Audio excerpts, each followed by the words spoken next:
Nih, wah, itu treatment ya. Wah, itu treatment 3 kartu tertutup, 1 kartu Queen hati pilihan Pak Pomi yang terbuka. Dan uniknya lagi Pak, 3 kartu punggungnya warna apa? Biru. Kartu pilihan Bapak satu-satunya yang punggungnya berwarna merah. Buat kita semua sama-sama belajar bagaimana leadership di zaman sekarang. Nama lengkap sudah jelas ya, Heri Budijanto Dragono. Usia saya baru 28 tahun ya. Namun dengan pengalaman 30 tahun. Saya sudah 58 tahun tapi wajah masih sweet 17 ya. Jadi hati-hati dengan pikiran kita. Sangat hati-hati. Kalau pikiran kita negatif, kita sudah merasa nggak mampu, ya kita akan kalah. Nah, karena kenapa? Kita akan masuk krisis. Dan kalau kita mengisi mindset kita dengan hal-hal yang negatif, pasar akan turun, akan ini ya kita akan goodbye juga. Jadi kenapa? Kita ini punya Tuhan. Biarkan orang dunia pesimis, biarin aja. Kita ini punya Tuhan. Yang dimiliki oleh seorang leader. Maka leader harus punya kemampuan berpikir strategis, harus kreatif. Mantan istrinya John Naisbitt mengatakan, perusahaan atau manusia yang bisa bertahan di masa depan adalah mereka yang adaptif dan kreatif. Jadi creativity itu penting, harus dimiliki oleh seorang leader.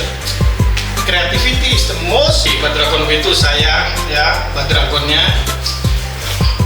Orang akan bisa sukses, ini saya kasih di awal walaupun bukan tentang leadership, tapi satu konsep. Perusahaan kita itu bisa akan adaptif dan kalau kita selalu ada inovasi ya. Karena era hiperkompetisi tanpa inovasi cerdas ini kita harus kreatif. Nah, kreatif bagaimana kita seringkali nyatakan, wah kita leader harus kreatif. Tapi bagaimana caranya supaya kreatif? Nah, saya menggunakan medianya sulap sebenarnya, tools. Supaya kita kreatif, kita harus memahami dulu yang namanya out of the box thinking. Nah, yang out of the box menurut saya dunia sulap itu benar-benar out of the box, real yang luar biasa. Bagaimana orang badannya dipisah, badan sama kaki terpisah, masing-masing jalan sendiri, triknya Kevin James, nanti bisa nyambung lagi.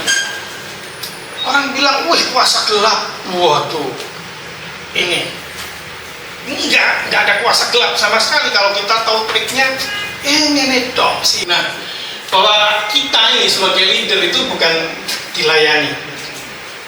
Itu zaman dulu, zaman feodal, leader yang otoriter, itu zaman dulu. Sekarang anak-anak Gen Z kita otoriter, lihat turnovernya luar biasa tinggi ya, luar biasa tinggi. Kalau leader-leadernya nggak mau berubah, nah syukur ya, kemampuan untuk mempengaruhi orang lain untuk bekerja sama, bukan sama-sama bekerja ya, mencapai goal yang telah ditentukan. John Maxwell mengatakan leadership is influence, mempengaruhi, nothing more, nothing less. Nah, ini 4 step. Yang pertama, seorang leader harus bisa menjadi teladan, modeling, kemudian memotivasi, mentoring, ya, kemudian mereproduksi, menciptakan leader baru yang lebih hebat dari diri kita, Pak Robi. Tadi integritas, ya, ini dasarnya adalah Titus 2:7. Jadikanlah dirimu sendiri suatu teladan dalam berbuat baik, hendaklah kau jujur. Integritas lebih dari sekedar jujur. Ya, bagaimana seorang suami sayang terhadap istri, tidak selingkuh, mengasihi, itu juga bagian dari integritas. Kehidupan rumah tangganya baik, ya. Itu ada konsep namanya EBA, emotional bank account. Kita menanamkan kebaikan-kebaikan sehingga manusia itu ada rasa suka. kita punya empati, kita care.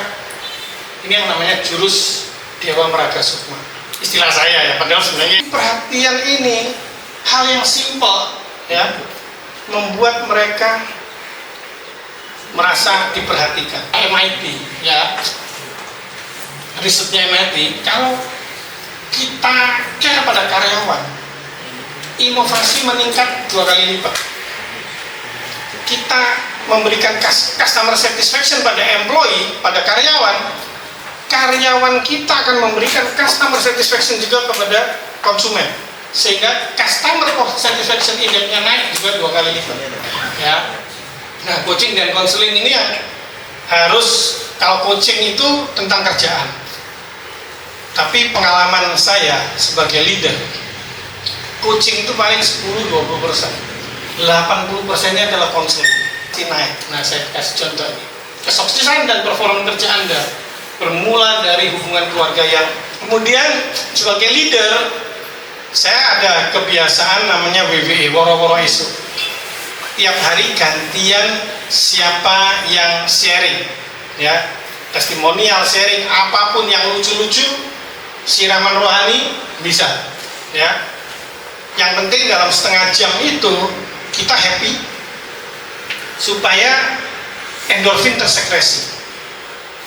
Kalau endorfin tersekresi di pagi hari, sepanjang hari itu karyawan kita bekerja dengan sukacita, nggak terasa. Udah jam 5 ya. Penerapan filosofi ini, saya lupa kalau nggak di fistil. Itu satu cerita dan saya terapkan di perusahaan saya. Di mana saya memimpin, saya selalu terapkan ini. Jadi suasananya fun. Tadinya kan orang pada ini, Pak, nanti karyawan hormat nggak? Nah, hanya orang yang tidak terhormat yang ingin dihormati. Saya bikin orang dan orang maju. Karyawan kita bikin orang dan orang maju harus tampil 180 derajat, ya, yang bukan karakter Anda.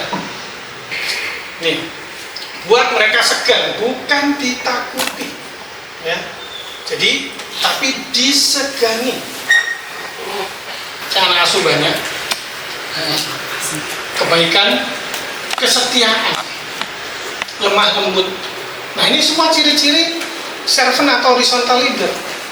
Kalau orang otoriter, nggak mungkin ada lemah lembut. Nah, penguasaan diri tadi, tenang, simple ya. Ini kesimpulan magic leadership itu, ternyata waro ternyata. Magicnya di mana? Magicnya ketika kita terapkan ini semua, profit akan naik minimal, tunjangan pengobatan turun, suasana sukacita, produktiviti, kreativitas karyawan akan naik. Hasil risetnya MIT ini real, ilmiah. Memang prosesnya berat untuk menjadi great leader, ya. Ini challenge ya untuk menjadi great leader.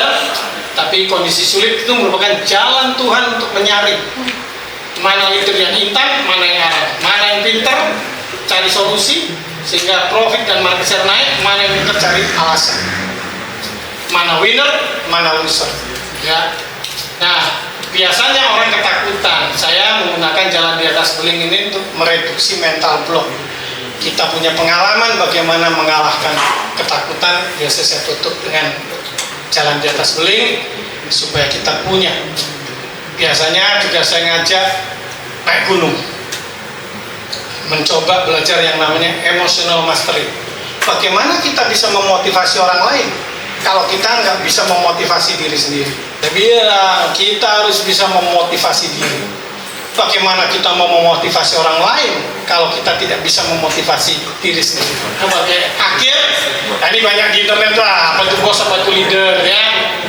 Nih, banyak bicara, banyak mendengarkan, memegang kendali, memegang komitmen, memerintah tapi men-challenge anak buahnya, empowerment, bekerja untuknya, bekerja bersama, menyalakan, leader bertanggung jawab tadi ya, menjaga jarak, menjaga hubungan, memarahi, menginspirasi. Kekuasaan adalah kekuatan, integritas adalah kekuatan. Ini sebagai akhir, tadi banyak di internet lah, apa itu bos, apa itu leader, ya. Nih, dan terutama diterapkan di perusahaan Bapak Ibu semua, ya. Kalau ada pertanyaan, monggo. Tapi isinya apa? Nggak kelihatan. Karena apa? Karakter. Karakter yang bagaimana yang bisa membuat orang sukses? Leader yang bagaimana? Pertama, integritas, ya, integritas. Itu karakter pertama. Integritas dilambangkan dengan warna, saya lambangkan warna perak atau putih, ya. Integritas. Apakah cukup integritas? Nggak cukup. Butuh karakter kedua, yaitu berani. Dilambangkan dengan warna merah. Leader take risk, berani take risk, high risk, high gain. Saya masuk Semarang, tidak ada yang berani mengeksekusi kesepakatan harga, diatur, wah nggak ada yang berani. Camping price, nggak ada yang berani. Harus punya nyali, leader harus punya nyali untuk mengeksekusi hal-hal yang seumur hidup belum pernah dilakukan.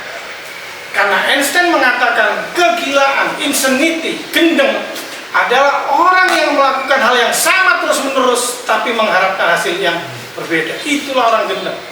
Ya. Cukup? Nggak cukup.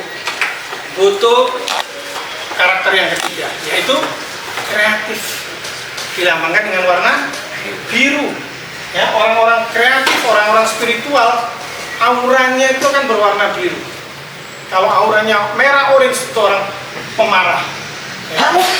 Tapi kalau biru orang ini baik, spiritualitasnya bagus, orang ini kreatif.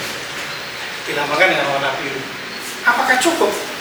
Minimal spiritualitas kita harus benar, karena orang Kristen pun banyak yang spiritualitasnya benar. Ya macam-macam lah. Bahwa ikut Tuhan Yesus pasti kaya, ya itu ada.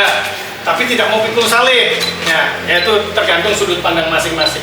Ya, kalau kita udah punya 4 hal ini, maka namanya karakter, ya, kita akan dapat warna emas dimiliki oleh seorang Leader, ya. Simpel ya. Nah, ini orang yang punya visi luar biasa, William, ya, dengan catur dharma. Pertama, bermanfaat bagi bangsa dan negara, ya. Kemudian waktu tahun 57 itu belum ada konsep customer satisfaction. Konsep CS itu tahun 90-an, tapi Om William sudah mencanangkan best service to customer. Berikan pelayanan terbaik kepada pelanggan. Ya. Kemudian teamwork. Yang ketiga, saling menghargai dan membina kerjasama. Dan yang keempat, strive for excellence. Berusaha mencapai yang terbaik. Sehingga apa? Leader harus belajar terus. Kalau enggak, goodbye. Nah, leader ya, nih banyak bicara, banyak mendengarkan, memegang kendali, memegang komitmen, memerintah tapi men-challenge anak buahnya, empowerment, bekerja untuknya, bekerja bersama. Oke, seorang pemenang harus optimis menyongsong masa depan. Mungkin sampai di sini magic leadership yang bisa saya sharingkan. Semoga bermanfaat dan mendapatkan insight, ya, dan terutama diterapkan di perusahaan Bapak Ibu semua. Ya, kalau ada pertanyaan, monggo.